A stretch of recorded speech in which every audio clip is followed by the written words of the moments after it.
Olá, minha gente, o nosso Sim Notícias, edição desta quarta-feira, começa agora trazendo para você os principais fatos da região. Veja em destaque na edição de hoje. O motociclista ficou ferido após colidir contra um carro na BR-101 em Linhares. Morreu em Aracruz aos 92 anos o padre Lucas, pioneiro na evangelização na diocese de Colatina. A Associação Amigas da Maternidade promove uma feira de artesanato em Linhares nesta semana. Congresso de Cardiologia estabeleceu novos parâmetros para diagnóstico da pressão arterial, da pressão alta. Confira uma entrevista sobre o assunto com o Dr. Dário Santucci. Autor de um crime brutal em Colatina foi condenado pela Justiça. Vamos até lá para conversar com Elisângela Ramos. Veja também os destaques de São Mateus e região e as informações do sul do estado, direto de Cachoeiro de Itapemirim.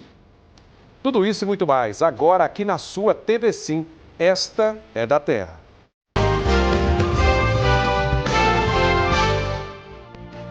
Morreu em Aracruz, na manhã desta quarta-feira, o padre português José Mendes Lucas. Muito querido na diocese de Colatina, padre Lucas, como era conhecido, tinha 92 anos de idade. Padre José Mendes Lucas era natural de Portugal e foi ordenado em 1956 e, após alguns anos, decidiu partir em missão para Angola. Em 1970, foi obrigado a deixar o continente africano por motivos políticos e optou assim por viver no Brasil. Ele passou inclusive por Linhares, onde ajudou a fundar comunidades eclesiais de base. Em 1983, ele se mudou para Aracruz e assumiu a paróquia São João Batista, ficando por 22 anos como pároco. E ajudou a organizar as estruturas pastorais e administrativas para que novas paróquias fossem criadas na região. Desde 2005, o padre já não estava mais à frente da paróquia, mas vivia ainda no município de forma mais reclusa e reservada. O padre morreu aos 92 anos e seus últimos pedidos foram que o velório acontecesse com simplicidade e pobreza e que os gastos com flores fossem revertidos em cestas básicas e depois entregues às pessoas necessitadas. Padre Lucas deixa um belo legado de fé e doação. Padre Lucas foi um amigo, Padre Lucas foi um conselheiro, Padre Lucas foi um ser humano à frente do seu tempo e sábio, um ser humano muito sábio. Ele fez por muita gente, ele deixou um legado enorme, ele deixou aprendizados que eu tenho certeza que não só eu como jovem, mas muitas pessoas vão levar para frente, né? Pela juventude, ele ajudou na fundação do Grupo Jucap, né? Juventude Católica Aracruzense pela Paz, grupo no qual eu participei, fiz parte. E eu tenho certeza que todos os jovens que passaram por esse grupo aprenderam muito com ele. Bom, o velório de Padre Lucas aconteceu ao longo de todo o dia no bairro Jardins.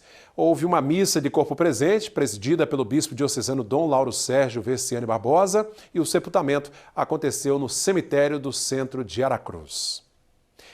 A Associação Amigas da Maternidade realiza uma feira beneficente aqui em Linhares. O objetivo é conseguir recursos para a entidade que ajuda mulheres pós-parto na maternidade SUS do Hospital Rio Doce. Essa já é a quarta edição da Feira de Artesanato das Amigas da Maternidade. E ao longo desses anos, elas puderam levar mais aconchego e felicidade a muitas famílias. Era assistente social, então elas procuraram, fizeram uma proposta de começar elas a confeccionarem as roupinhas. As Amigas da Maternidade já vêm desenvolvendo um belíssimo trabalho há 28 anos. Ano a ano, o grupo se fortalece e tudo isso por um motivo: o amor ao próximo. Umas bordam, umas costuram, cada um faz. E tudo que a gente consegue arrecadar na feira é voltado para o nosso projeto de humanização da maternidade SUS. Como começou há muito tempo atrás, a gente já tem muitas idosas, né? Muitas pessoas mais velhas. E a gente vai conseguindo divulgar e chamando mais pessoas novas. Então hoje a gente tem assim, de todas as faixas etárias, todas voluntárias, todas que se dedicam a fazer um trabalho, né? E sempre voltado, igual você falou, fazer o bem sem olhar a quem. Ao longo do ano, o grupo realiza várias ações que são revertidas em ajuda à maternidade SUS do Hospital Rio Doce e às mamães que precisam. Nós fazemos uma feijoada, fazemos o bazar, fazemos uma cesta junina, né? Então a gente aproveita essas datas, né? Fazemos várias rifas, né? E tudo são produtos que são doados e a gente reverte isso em dinheiro para usar na nossa finalidade, que é a maternidade SUS do Hospital Rio Doce. Nós confeccionamos os kits, que nós fazemos as doações. Nós fazemos doação a gente entrega na maternidade e lá é entregue para as mães. Nós não sabemos qual mãe vai ganhar. Para a gente não importa quem está recebendo, importa que aquela mãe que recebe, ela está precisando, e isso vai ajudar essa criança a nascer com dignidade, que seja bem vestidinha. Então a gente entrega tudo bem organizado, esses kits. Aquele lema bastante conhecido, fazer o bem sem olhar a quem, para elas é mais do que uma frase. É um propósito que se renova a cada ação, levando esperança e solidariedade para quem mais precisa. Bacana, todo mundo está convidado a participar da feira que acontece dentro do supermercado Oriundi, no bairro Três Barras. Em Colatina, a justiça condenou Luan Silva por um crime brutal que chocou a comunidade. Vamos até lá para saber os detalhes agora com Elisângela Ramos. Olá, Cláudio. Olá também para todos que assistem o Sim Notícias. Pois é, o Tribunal do Júri de Colatina decidiu nesta terça-feira pela condenação de Luan pelo assassinato de Eunice Fernandes da Silva Justino. O crime aconteceu em março de 2023. E o aumento de casos como esse tem também preocupado o Ministério Público. Nós preparamos uma reportagem. Eunice Fernandes da Silva Justino, de 65 anos, foi morta pelo namorado da sobrinha dela dentro da própria casa, no bairro Vicente Soela 3, em Colatina, e bem no Dia Internacional da Mulher.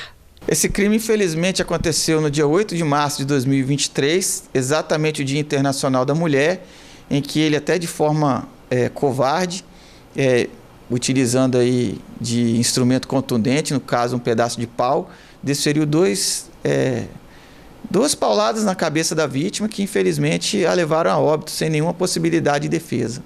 Luan da Silva Eva foi condenado a 26 anos e 3 meses de prisão em regime fechado. O julgamento, o Tribunal do Júri reconheceu, o Conselho de Sentença, a procedência do pedido feito pelo Ministério Público, condenando o acusado nas sanções do crime de homicídio, por motivo fútil e em razão do feminicídio, pela condição de afeto que ele mantinha com a vítima e pela condição dela ser mulher. E a violência contra a mulher está crescendo de forma assustadora em todo o Brasil. A morte de Eunice, em 8 de março deste ano, está entre os casos que fazem parte desta estatística. Segundo o Ministério Público, aqui em Colatina, 23 cidades são atendidas durante a audiência de custódia. E mais de 50% dos casos são violência de gênero. Segundo a Polícia Militar, em Colatina, só em 2024, 570 ocorrências de Lei Maria da Penha já foram registradas. Já na Delegacia da Mulher, 822 casos de violência domésticas foram recebidos, de acordo com a Polícia Civil. Tanto em Colatina, quanto no Estado do Espírito Santo, quanto no Brasil, se a gente pegar o Anuário Brasileiro de Violência fechado de 2022, nós temos números assim em relação à violência contra a mulher estratosféricos, alarmantes e inacreditáveis. Eu até separei uma numeração de que só a agressão em contexto familiar, nível Brasil, nós estamos falando de 246 mil casos. Ameaça, 613 mil casos. Pasmem, o acionamento via 190 da Polícia Militar, nós estamos falando de 900 mil casos, o que dá uma média de 105 atendimentos por hora por parte das 27 polícias militares do Brasil. Importunação sexual, 28 mil casos. Violência psicológica, 25 mil casos. O stalking, uma perseguição, 57 mil casos. Números assim, alarmantes, inacreditáveis. Marilene da Cruz Silva Borcati, de 44 anos, é um exemplo dessa violência contra a mulher.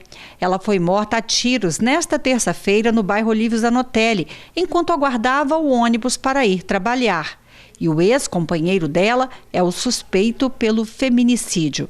Mas esse crime está com penas mais duras desde o dia 9 de outubro. Por hoje é só. Amanhã trazemos mais notícias aqui da região.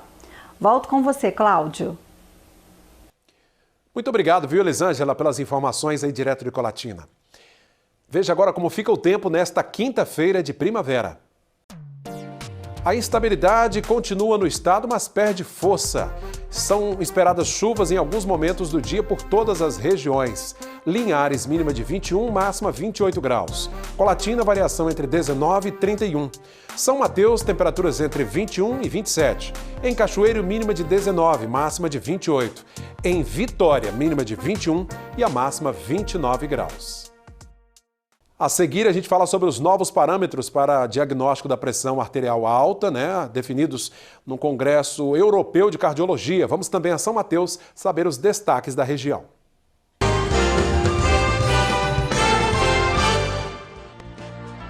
Voltamos com o nosso segundo bloco do Sinotícias de hoje.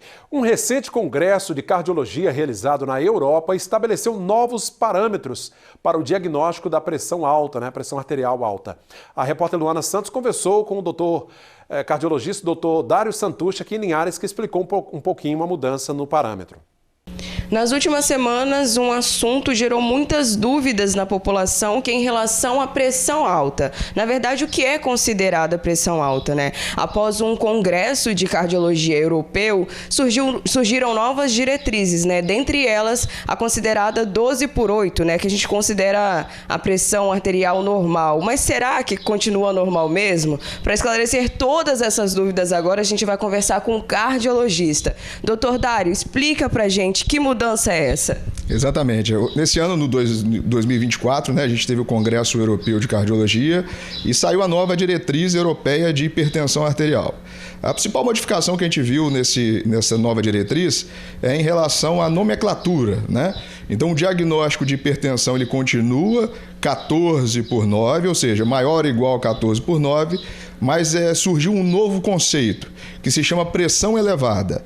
Pressão elevada é quando a gente tem entre 12, 12 de sistólica, até 139, e 7, que é 70, até 89, agora é considerada como pressão elevada. Então, o que motivou isso? Qual foi a diferença que a gente viu nesse conceito?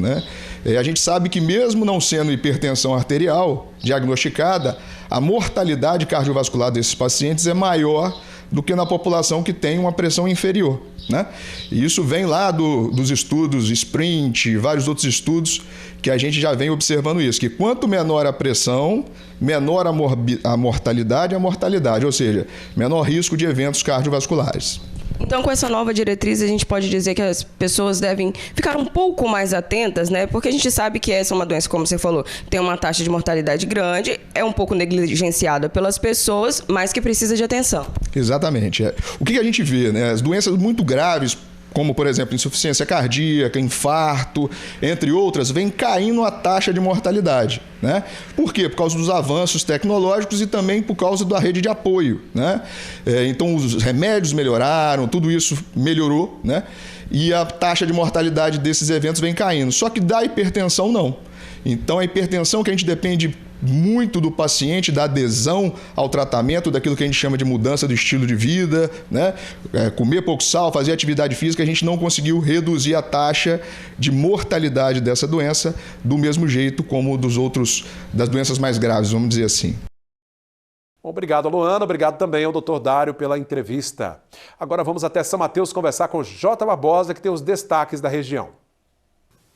Olá, Cláudio Alves, amigos do Sinotícias, trazendo as informações aqui de São Mateus e região.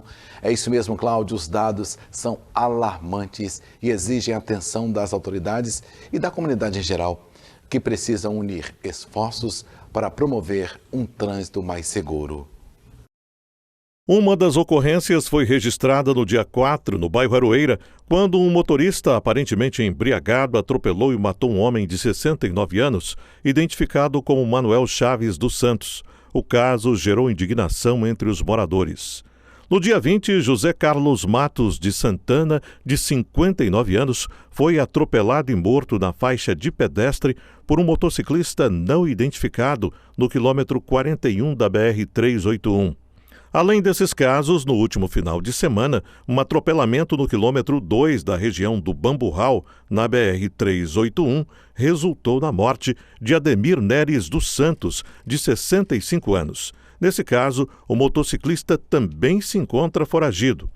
Os relatos indicam que a imprudência e a falta de atenção têm contribuído para o aumento dessas tragédias. Na tarde dessa terça-feira, mais um registro. Um motociclista fez uma ultrapassagem no acostamento da rodovia Otovarino Duarte Santos e atropelou um idoso que atravessava a pista do bairro Pedra d'Água. Na mesma rodovia, essa imagem mostra a violência com que esse motociclista bate em um veículo Fiat Uno que fazia uma conversão à direita. No local, foram instalados radares com velocidade de 40 quilômetros. O motociclista acessou uma ciclovia e acabou batendo no carro. Pelas imagens, ele consegue levantar e não se feriu. As vidas perdidas em decorrência de acidentes de trânsito são irrecuperáveis e é imprescindível que cada um faça a sua parte para que novos episódios trágicos não se repitam. A vida em São Mateus pode e deve ser mais segura. E ainda falando sobre acidentes, em Nova Venécia, um motorista bateu em um poste na noite desta terça-feira. Vamos com outros destaques. A ocorrência foi registrada na Avenida Guanabara, uma das mais importantes da cidade e com um alto índice de acidentes graves. Chovia no momento em que o jovem motorista perdeu o controle do carro e bateu em um poste. O veículo ficou totalmente destruído. O motorista recebeu apoio de populares até a chegada do SAMU. Ele foi encaminhado para o Hospital São Marcos. A polícia até o momento não divulgou o boletim unificado com informações sobre a dinâmica do acidente e a identificação do motorista. Também em Nova Venécia, familiares da brasileira Juliana de Oliveira, de 41 anos, vítima de feminicídio na França, estão pedindo o apoio da população para o translado do corpo para o Brasil. Os 2 filhos menores da vítima, de 14 e 17 anos, também serão trazidos para o país. O valor das despesas do translado e das passagens dos adolescentes é de R$80 mil. Para doar, entrar no site que tem doação mínima de R$25 ou através do Pix, que você pode doar qualquer valor. E agora, mudando de assunto, uma funerária foi arrombada na madrugada desta quarta-feira em São Mateus. As imagens mostram esse homem, não identificado, primeiramente forçando a porta da funerária. O registro foi feito no bairro Boa Vista, em São Mateus. Depois de alguns minutos, ele retorna, provavelmente com uma chave de fenda. Note a facilidade que ele tem para abrir a porta que parecia ser segura. Ele furta alguns objetos e depois sai tranquilamente. E ainda tem a preocupação de fechar a porta do estabelecimento. Até o momento, o homem não foi preso pela polícia. Muito bem, Cláudio, esses foram os nossos destaques de hoje aqui de São Mateus e região. A gente volta amanhã. Forte abraço e até lá. Obrigado, Jota, pelas suas informações. Até a próxima edição. E agora a gente confere os números do mercado agro. Veja as cotações. Cotações do agro. Oferecimento Sicoob, mais que uma escolha financeira. O café arábica bebida dura fechou o dia cotado a R$ 1.468 a saca. O Conilon tipo 7, R$ 1.360. Já o café Conilon tipo 78 está valendo R$ 1.355 a saca. A pimenta do reino está cotada a R$ 31 o quilo. E a saca do cacau deu uma pequena valorizada. Agora está valendo R$ 3.000. A terra que floresce, no cuidado que acolhe, junto a gente cresce, isso é só pra quem escolhe. Parceria pra vida inteira, a cooperação nos move, mais que uma escolha financeira. Sicoob, mais que uma escolha financeira. Sicoob.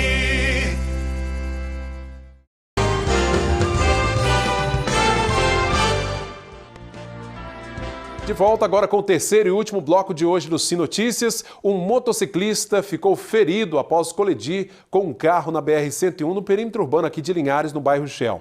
Bom, vamos conferir este e outros destaques num giro policial.